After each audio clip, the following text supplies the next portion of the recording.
Hello and a very warm welcome to all of you. I'm Meha Bhardwaj Alter and this is Game On. If you are still hungover from the carnage that Glenn Maxwell unleashed at the Arun Jaitley Stadium last night, you're watching the right show. We totally understand your emotions because that was one of the most thrilling knocks in the history of the World Cup. So we'll talk about that. We'll also talk about whether the laws of physics need to be changed for Glenn Maxwell. And we'll also set up the match today in the World Cup between England and Sri Lanka at the Chinnaswamy Stadium today. Can England start a turnaround? That's the other big question for this team. Chetan Arula is here with us, who predicted 350 for Australia. Clearly didn't take Maxwell's crazy batting into account. There is Vedam Jaishankar with us as well on the show, who will be watching the game today from Bengaluru. Let's introduce our guests on the show before I go any further. If we could just get Chetan and Vedam on the show to introduce them. Is that possible today? Wonderful. Chetan Arula is here with us. Chetan, so you said 350. Of course, didn't take into account Glenn Maxwell's crazy innings. But we both were, by the way, at the stadium last night. So we were fortunate to witness that incredible innings by him. And what an innings, Chetan. This is like once in a World Cup kind of an innings. Absolutely. And, talking about once in a World Cup kind of innings, I think we've seen two of them. And I've been lucky enough to see two of them, one by Henrik Larsson in Mumbai and now by Glenn Maxwell in Delhi. So, look, whenever you ask me for a prediction, I say 350 on a good batting surface because that's a calculated prediction, I have been wrong so many times. And as I was explaining, yesterday to one of our colleagues, this 350 to 400 is an unpredictable variable. And you need a certain madness like what Glenn Maxwell did last night to be able to go from 350 to 400 in the span of those 5 overs. At one point, it did not look like Australia would touch 350, enter Glenn Maxwell. At that point, it did not look like they would touch 400. Glenn Maxwell does his thing. So, getting 140 balls makes that difference where you go from 300, an improbable 300, to an improbable 350, to an almost impossible 400. And yes, I've got a few predictions wrong. I did get the Australia winning one right, which wasn't too hard. But my point is that nobody can predict the madness that Glenn Maxwell brought or Henrik Larsson brings to the table. So, that's the unpredictability of sport. That's the unpredictability of cricket. And I guess that's why we love the game. Absolutely, because who would have thought that after what David Warner had done, with the way he scored his 100, Glenn Maxwell come and just, unleash absolute carnage at the Firozshah Kotla Stadium.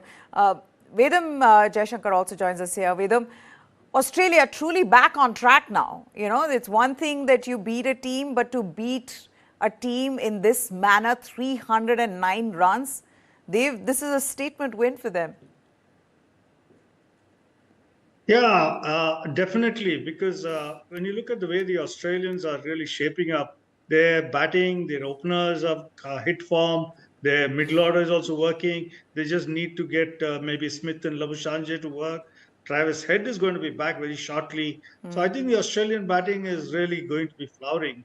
And that's one major headache they had. And I think that's going to be sorted out very quickly. Plus, let's also not forget the fact that these Australians have been in India for quite some time, much longer than the others. So they would have got acclimatized both to the pitch and to the conditions very quickly. And I won't be surprised if somebody like Glenn Maxwell yesterday has played a lot of cricket or batting with the old ball, with a softer ball, and knows exactly how hard to hit it. Because others have been struggling with the softer ball. But yesterday, the way he went hell for leather shows that he's done a lot of work with the softer ball also. And the Australian bowling is also falling into shape. The 3 fast bowlers are doing a brilliant job. And of course, Zampa. So, and they're just making do with the 5th bowler. Somebody like Stoinis is really delivering to them at some times. And I think all in all, Australia is back in its game, and they'll be a very dangerous opponent. Yes, Australia have been had been steadily rising on the points table after having put the 2 losses behind them. But with the points, they also needed to better their net run rate, and they decided to do it against Netherlands at the Arun Jaitley Stadium yesterday. Netherlands were brushed aside by 309 runs, the largest victory margin in the history of the World Cups. If David Warner provided the platform, as he's done in this tournament for this team before, he scored 104 in 93 balls with 11 fours and 3 sixes. Glenn Maxwell put the proverbial final nail in that coffin with a stunning 106 from 44 deliveries, taking Australia to 399 for 8. And the match result was a mere formality. The only question was, how many runs will Aussies win by? Maxwell had come committed for an innings like that. He was on 35 of 21, and that's when the devastation started. He tonked the Dutch bowlers all over the park, reverse sweeping over points, smashing a 6 over square leg. Over mid-on, 66 runs were scored in the last 19 deliveries. It was an absolutely brilliant innings. Kotla crowd, they got their money's worth with 400 to get. Netherlands were 62 for 5 at the first drinks break. And Australia made sure that fans could get back home early to their family, wrapping up the match in just 21 overs, registering their biggest win of 309 runs. Adam Zampa finished with incredible figures of 4 for 8, 2 wickets for Mitchell Marsh. How does one console Basdelide, Chetan, after that absolutely brutal assault? He ended up with the most expensive figures in ODIs. And he's a talented all-rounder. ODIs. And he's a talented all-rounder. He's going to be having nightmares about Glenn Maxwell. That's one way to put it. But, he has to understand that, Glenn Maxwell is a world-class batsman who is sometimes overrated. Sometimes he's given roles that he's not suitable enough to perform, like when he's promoted to number 3 and, he's told, go just hit out and all. No, he needs those last 5, 7, 10 overs to really bring the best out of him. And on a good day, it will come out of him. And then you get days like these. And that's what you tell Basdelide, that, you ran into a world-class explosive batsman on his day in the perfect batting conditions. And he was given the license to just go out and hit by the base that his earlier, teammates had set. And then the biggest point is that whatever Maxwell tried on that day, everything came off. From reverse hitting outside the off stump to pulling full tosses over square leg on a short boundary. So everything Maxwell tried, it just came off. And this guy has played in T20 leagues across the world. So I don't think Basdelide would be too disconsolate about this. It's part of the game. I think as much as he would be disappointed to give away those runs, he would be thinking, oh, you know what, that was one of those knocks of a lifetime that Maxwell played. And there's not much to be said there, to be honest. To Netherlands know there's a gulf in class, whether it's an individual gulf or it's a collective gulf between the two teams. I think that came to the fore at the Kotla yesterday, and I don't think Netherlands will take it too wrong. In fact, while we were doing the show, Jamie and I were yesterday outside that ground doing the show. There were a couple of Netherlands Dutch fans in orange jerseys walking in, and we wished them luck, and they said that they're going to need it.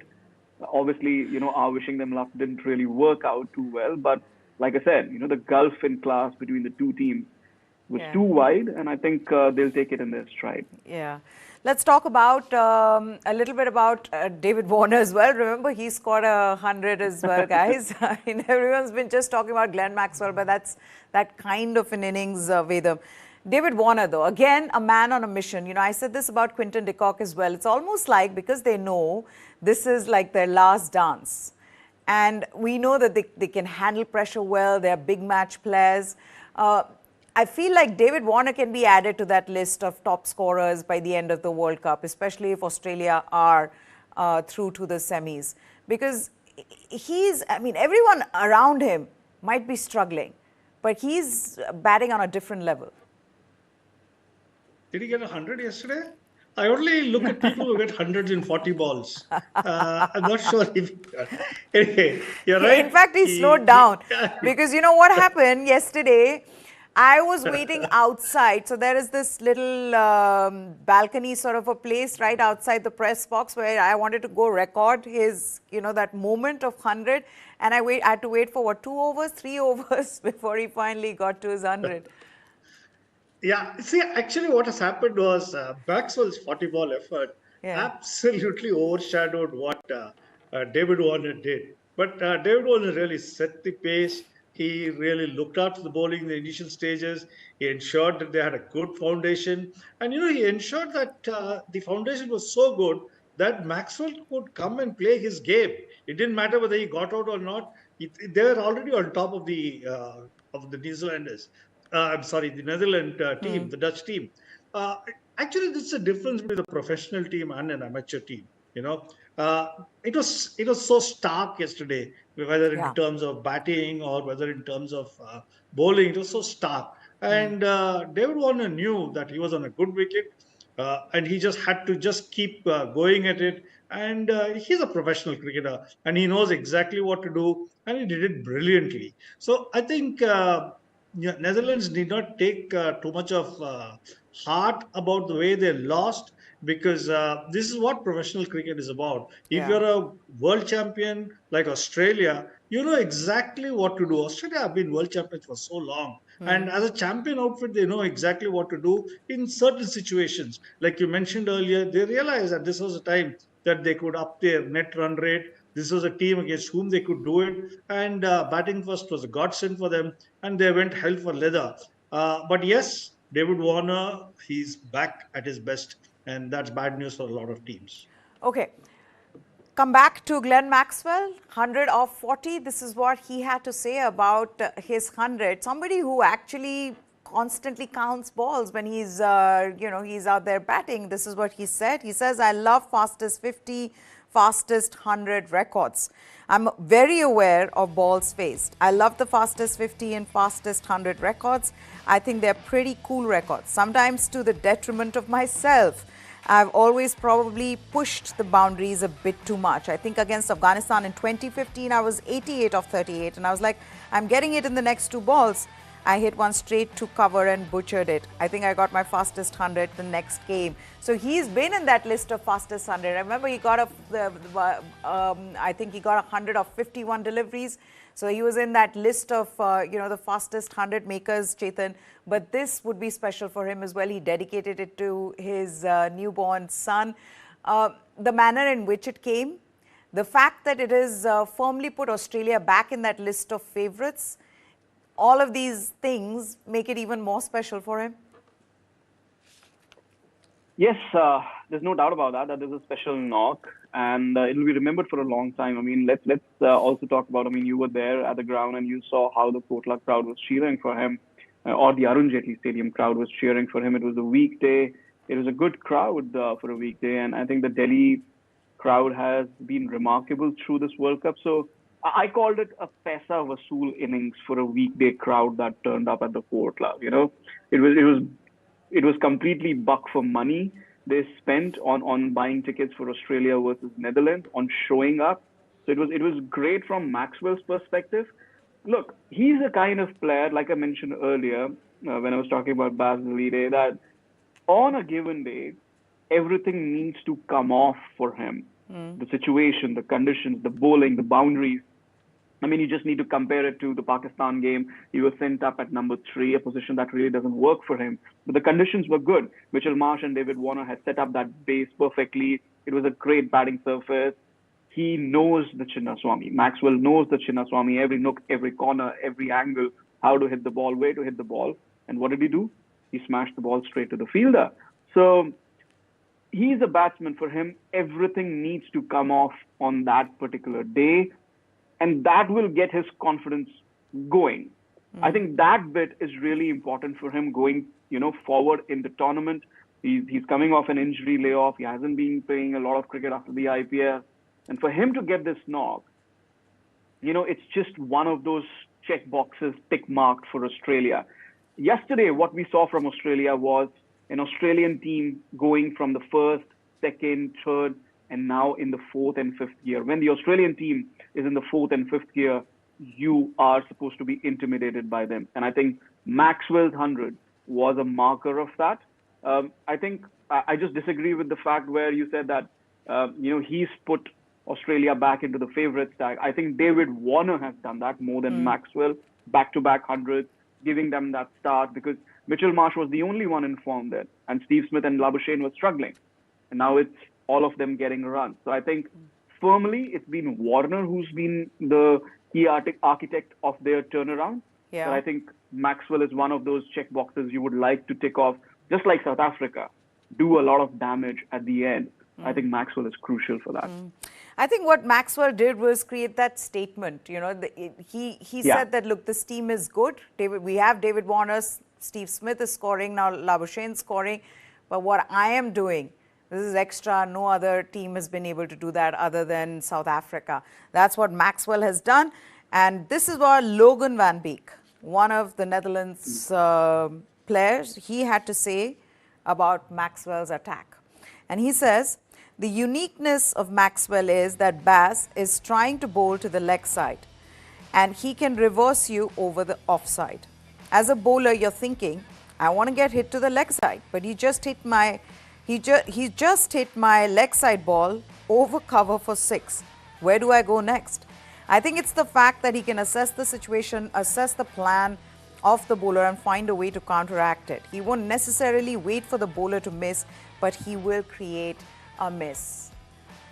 And that really is a huge dilemma for players, right? Bowlers, when you're bowling against the likes of Glenn Maxwell, Suryakumar Yadavs, right? Vedam, because you don't know what they're going to do. They're really not looking at the line of the ball, the length of the ball. They've committed to a shot and they realize, and they, for every delivery, like I remember Suryakumar Yadav, when he was asked this question, it's like every delivery, I already have 3 to 4 shots that I know I can go for. He's thought about it. You've got to be committed, right? As a batter to be able to play these kind of shots. I mean, there's no other way you'll pull it off. Yeah, let's not forget that not so long ago, Maxwell pulled out of all cricket because he was undergoing depression, for him to come back from it. But what is important about 50-over cricket, very much unlike T20 cricket, T20 cricket, you just have to go boom, boom, make your move, go for it. If the shots come off, it's very good. But in one-day cricket, just like Test cricket, you have to play according to the situation. If the situation demands that you go bang, bang, then that's what you do. But if it needs you to, rotate strike and get along, that's what you do. And that's what makes maybe ODI cricket a lot more exciting because, you have to gauge your response each and every time. You can't play ODI cricket like T20, but often or sometimes, let's put it sometimes, like it happened in the previous match, Maxwell actually had to play it like T20, going for those sweeps and reverse sweeps, that reverse switch hits and things like that. And for Netherlands, it's a different game altogether because they played against South Africa and the South African batsmen were leaden-footed. They couldn't move. Their leg wouldn't move. They were so much tied up that they just couldn't move. They were in so much of a shock at awe or whatever it was. Their leg couldn't move. If you really look at that match, it looked so crazy at here free-flowing batsmen who had zero footwork. And suddenly they come across a Maxwell who is right the opposite. He's coming sometimes to the offside, sometimes to the leg side. He's switch hitting. He was really in the T20 mode. And I think that's what caught the Netherlands teams totally off guard. Yeah. And they would really not have considered that this kind of a carnage could come about and so quickly. But I think they would have learned a bitter lesson yesterday. Yeah, to think that Bastillery went for 48 in his last 2 overs. How do you recover from that? I mean, the only comfort you can take is, okay, it was Glenn Maxwell at the other end and he played the best innings of his life, and that's, I just happened to be at the receiving end. But it'll take a while for them to get over this. Chetan, also the onus was on Steve Smith, Marnus Labuschagne to score runs, especially Yeah, Steve Smith. yeah. We spoke about this in the pre-match show. How important was Steve Smith? If this team wants to have the chances of going to the semi-finals, finals, how important is it for Steve Smith to be among the runs? Yesterday would be good news for Australia after the way he batted. Absolutely, there's no doubt. I think from more from an Australian point of view, I think from a Steve Smith point of view, he needed those runs and he got those runs. Was he convincing though in getting those runs? As much as I watched him play yesterday, yes, he got some fluent boundaries, a couple of short deliveries. He just pulled them 1 for 4, 1 for 6. He was very happy playing his strokes. It wasn't the most, you know, pleasing to the eye or easygoing knock from Steve Smith, a batsman of his caliber. So it was something like he was having to work hard at it, and that's something that happens to the best batsmen, especially when they haven't been in a good run of form, when they're trying to really get into the rhythm, trying to get their feet moving, trying to get their shots placement proper. It happens to the best of batsmen. It just felt like Steve Smith was trying to break that barrier, trying to get into that rhythm ahead of some important matches coming up. But then you compare it to what Marnus Labuschagne was doing. He came to the crease. He was, placing the ball really well, hitting. He hit that sweep six, which just flew over almost the mid-wicket fence. It was, he probably intended to hit it over square leg, went a little straighter towards mid-wicket. But that was much more flamboyant, much more easy, much more pleasing to the eye, the kind of knock that Labuschagne played yesterday. So it'll be interesting that both of them have got runs now. So what happens when and if Travis Head returns to the party? I mean, do you want to bat Travis Head at the opening slot and put Mitchell Marsh to number 3? Then Marnus Labuschagne is your number 4 choice.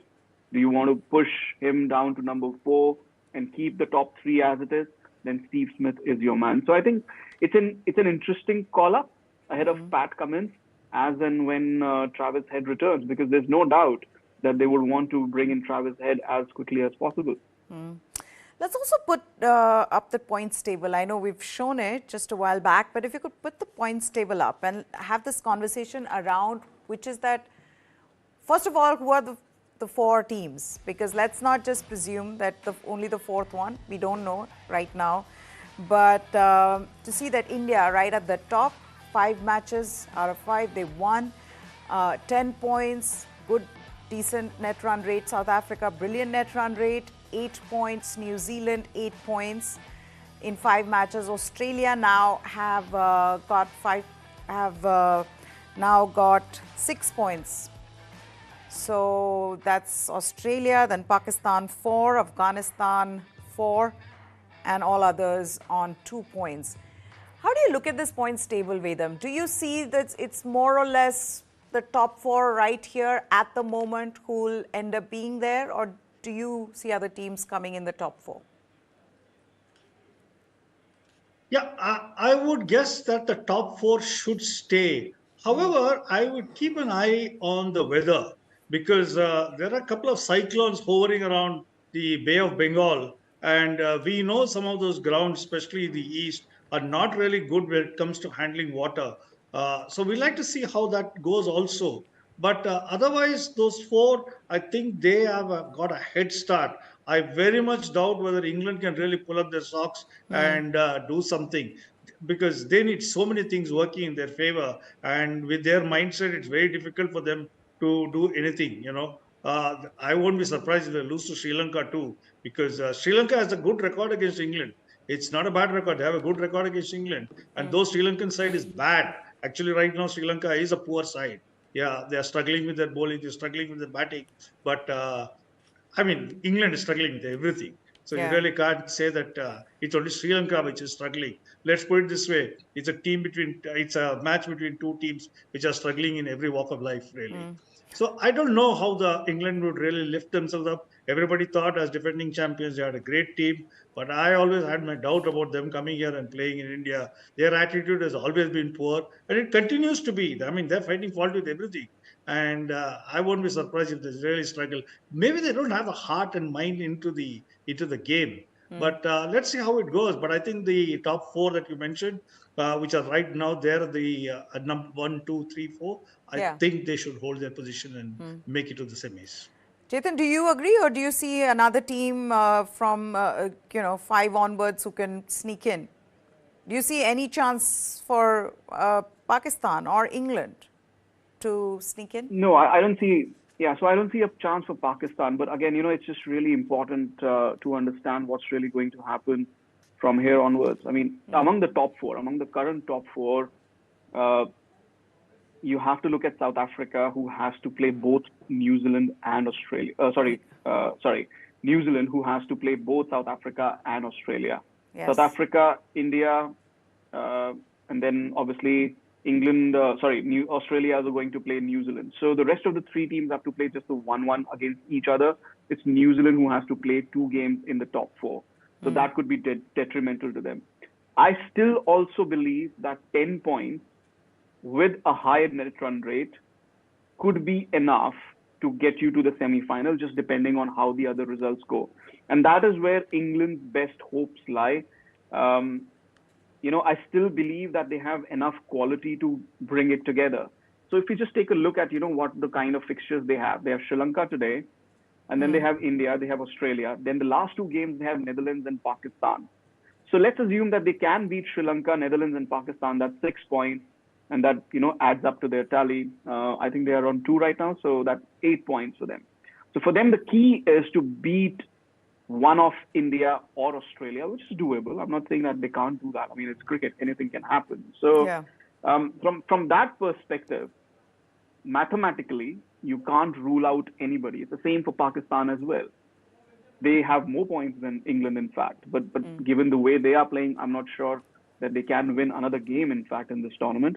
And the same goes for England, that the way they are playing, can they win a game in this tournament? Which is why today's game is actually very, very crucial in determining what could be the top 4. If England can have a convincing victory, build up some momentum, I still don't think they can beat India.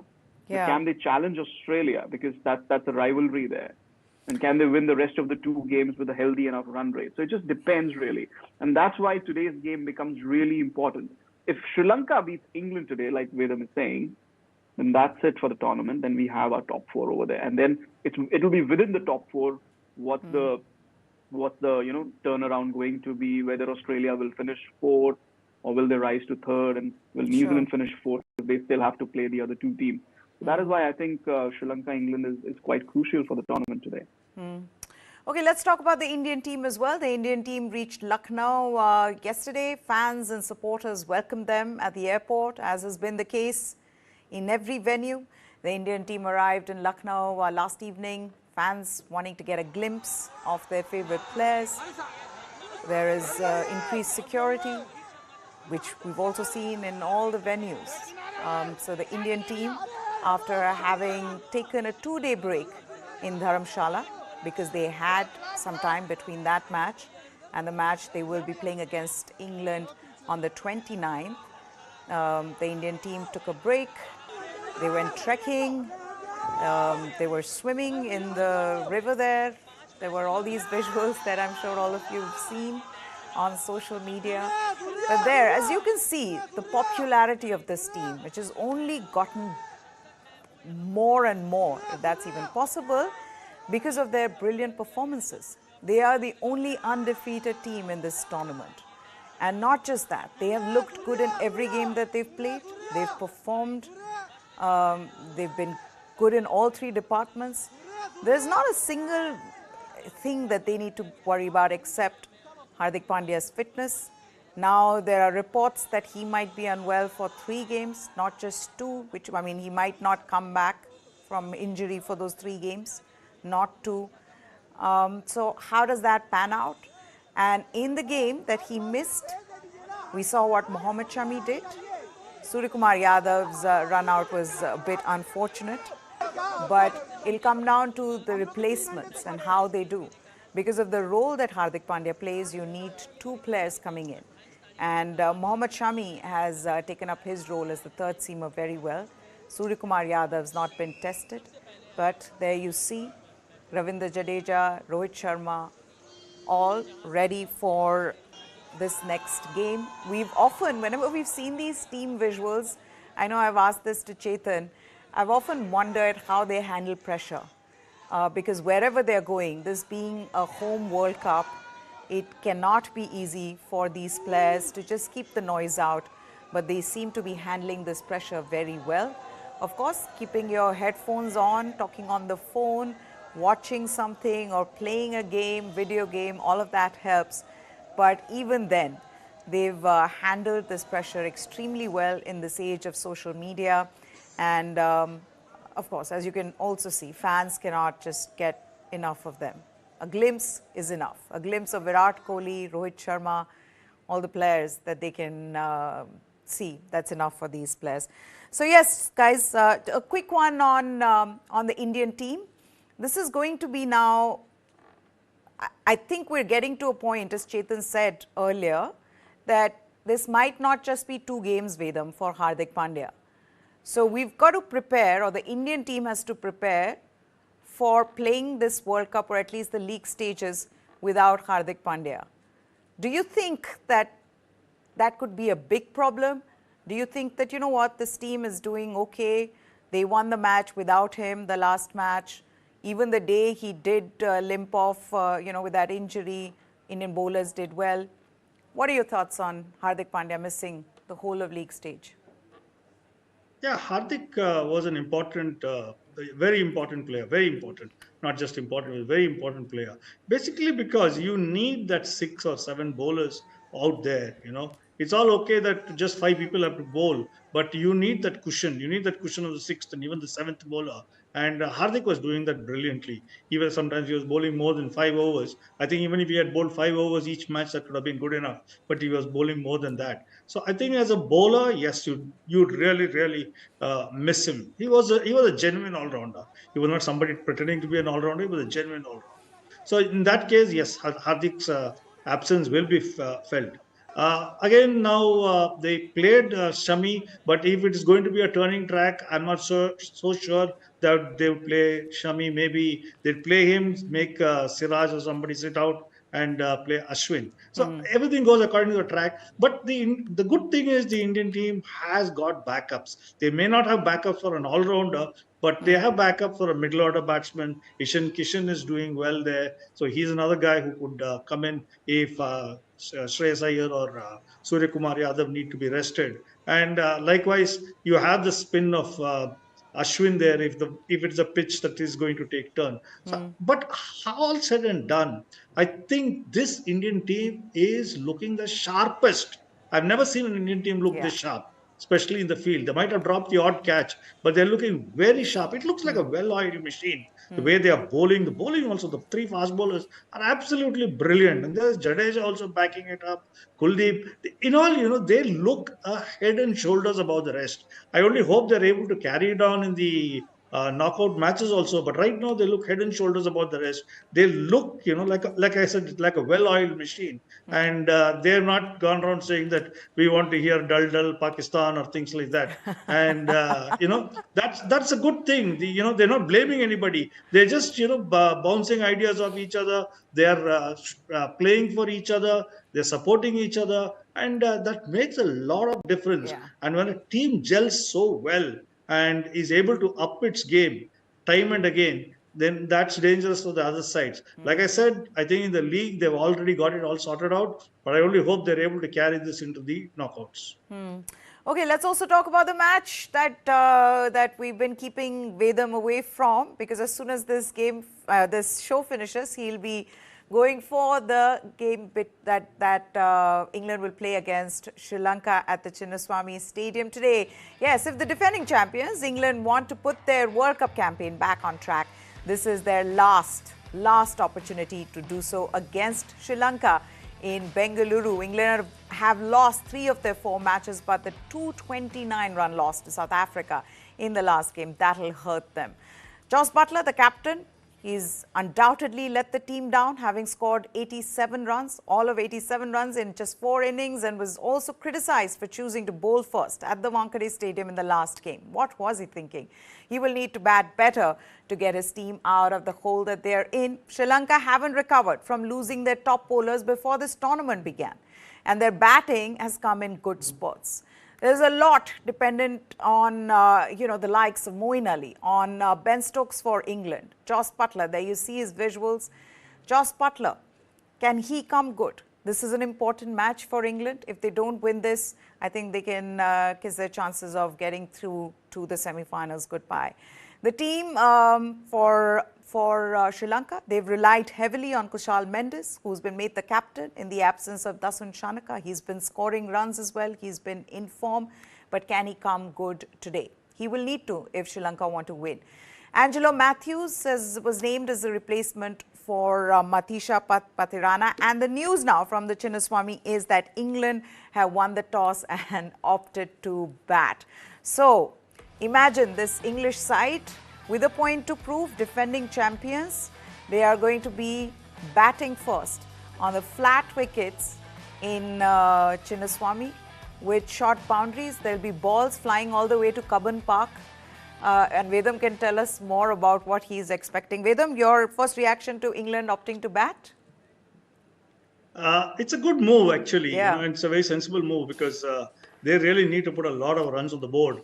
I'm not sure what wicket KSA has given them because one is a flat track which helps a lot of runs. The other one is a slow track which helps the spinners. So I'm not sure which track they've really given them. And it depends. So I'll tell you, but it's I pitch don't number think 8, it not matters pitch number 9. I'm sure you know all the pitches one. there as well. Vedam, this is one. pitch There number are 8, not the one where 650 runs were scored between Australia and Pakistan. So this is the pitch report I'm reading. This might be a little bit drier, a little bit on the slower side. Go ahead. Yeah, that's a different clay altogether. They've used two clays, one from Mandya, another clay is from Kakinada, which is in Andhra. So it depends on which pitch that they're playing in. Now you said they're playing in the other pitch, so I would expect that to take a little bit of turn and be a lot more slower. But still, there is so much of power in this English batting. They will be able to clear the boundaries, even if there is a miss hit.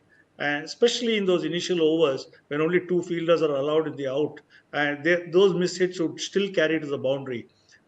They would normally say, thinking they would carry a lot of firepower for this Sri Lankan attack and this Sri Lankan team, but England don't really have such a great record against Sri Lanka.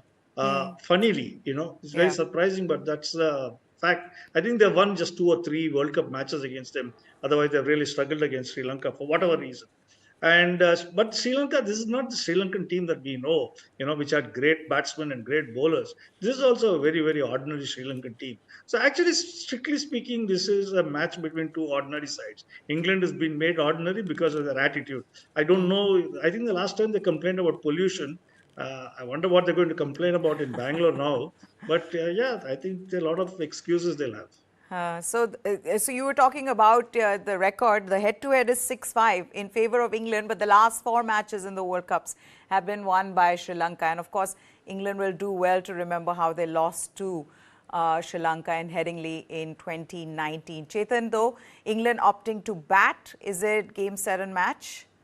Or, any other day or before this tournament started, we would have said this about this English batting. But now anything is possible. You're asking me a game prediction based on the toss. Come on.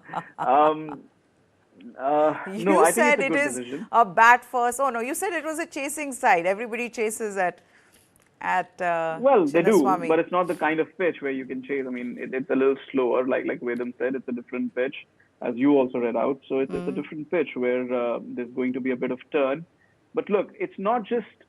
You just don't look at the ground and the conditions and you decide to chase. There's a lot goes on into, at least that's what my understanding of the sport is. There's a lot that goes on into, trying to see what you want to do. I mean, there are a couple of angles here after that disastrous decision in Mumbai where Jos Buttler is keenly admitting, okay, you know what, we got the reading wrong. Yeah. I think there was no way that they were going to bowl today, especially on this pitch. And then also the fact that in a must-win game, let's be honest, this is a must-win game. Like I said during the points table, that England have to win this game. Otherwise, we know who our top 4 are. In a must-win game, the best thing to do is bat first. irrespective of the conditions, irrespective of how the pitch is going to play.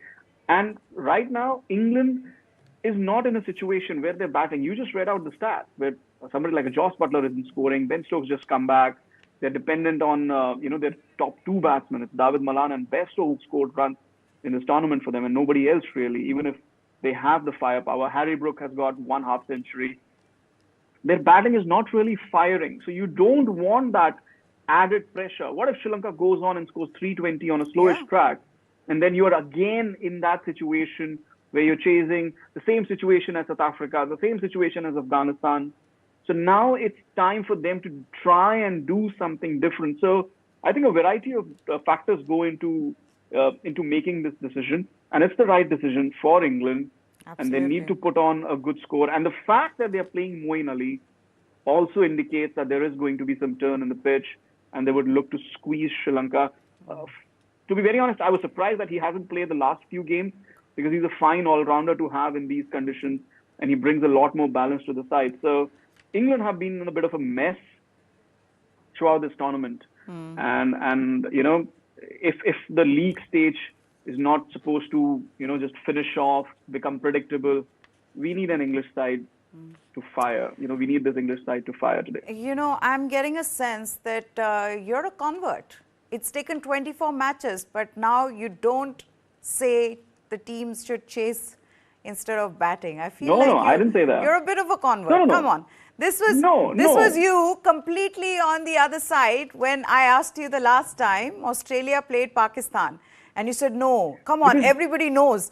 Chinnaswamy is a chasing ground. And I said, come on, in this World Cup, the best thing for both these teams to do is just put on a huge total. What did I tell you about WG Grace? When in doubt, bat first. Like I said, WG Grace never played white ball cricket under life. So all due respect to him, let's keep him aside. But let's see. The thing is, Australia-Pakistan was on a totally different pitch, a batsman-friendly pitch. And for Australia, it would have been a good decision to chase it.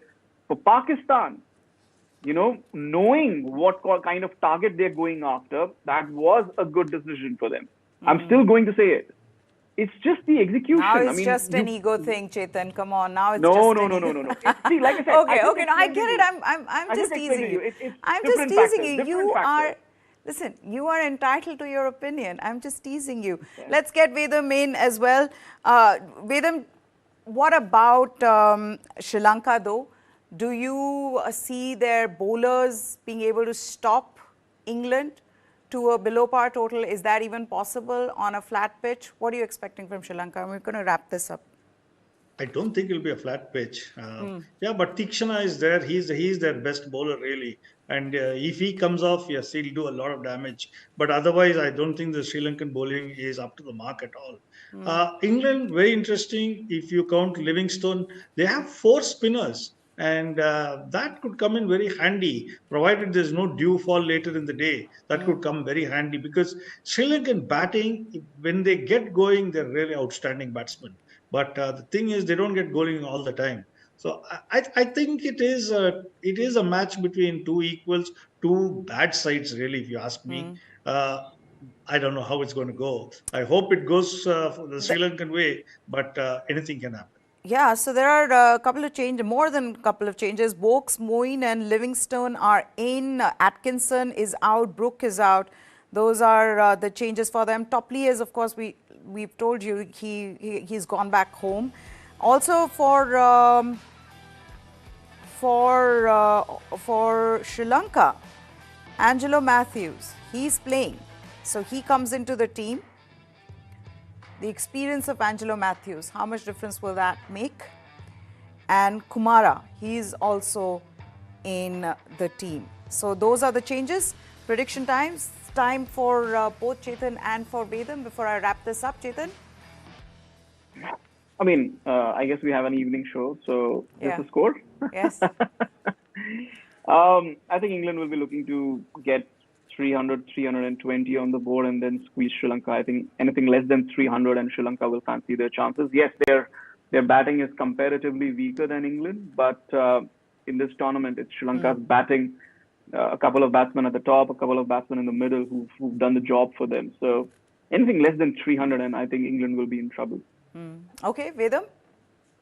Yeah, England is batting first, hopefully to increase their net run rate. But it's a double-edged sword. It's so easily that you can collapse when you keep going after the bowling. I would put Sri Lanka because I think batting second could be an advantage, especially if you know your target and if there is due. We don't know how it's going to play out. If there's due, then I think Sri Lanka will go through. Okay, with that, we'll wrap this up. Thank you so much, guys, for joining us here. Chetan and Vedam Jayashankar. That's it. The news from the Chinnaswamy is that England have won the toss. They've opted to bat first. There have been few changes in their side. There's Chris Wokes, who's come in. Moeen Ali is in. Livingston's in. Atkinson, he misses out of this game. Brooke is out of this game. Similarly, Angelo Matthews for Sri Lanka. He has come in. Kumara has come in as well. So those are the changes for this team. That's it then. 6 o'clock is when we are back. We'll look back on the first innings and we'll discuss lots more, all the latest from the World Cup. So do join us then. For now, goodbye. Thanks for watching.